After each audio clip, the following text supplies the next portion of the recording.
SSMID Music present.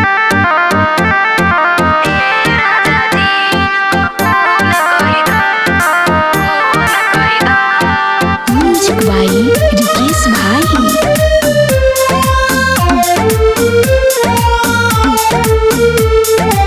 Recording by SSMID Music Lakshmipur.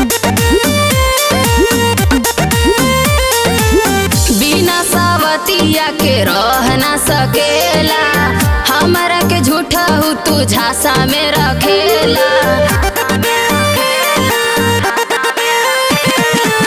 जिंदा में ई दिन देखे के परताटे, एकरा से नीक चली जैती दक्षिण घाटे।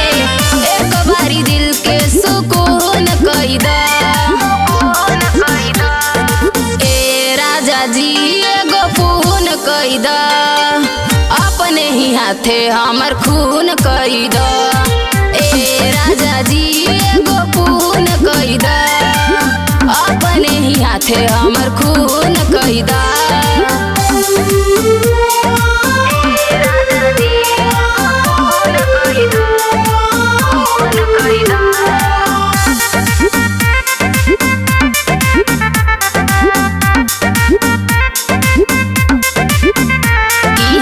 करे के रहे त बोला काहे बियाह कैला, हंस खेले वाला जिंदगी तबाह कैला।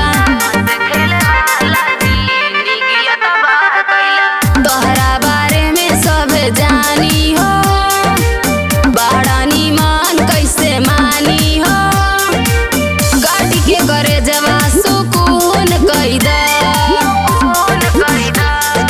ए राजा जी एगो फोन कैदा, अपने ही हाथे हमर खून कैदा।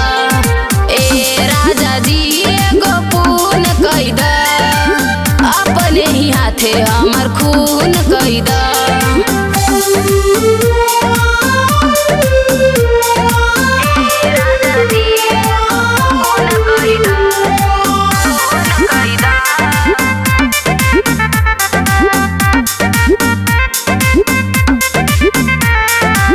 काश तोहरा खानी हमरो रहित लकम हो, एतना न करती के यार पिया हम हो।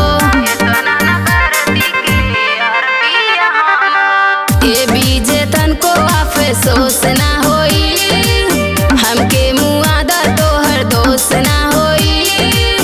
मधु खाती नया कानून कैदा।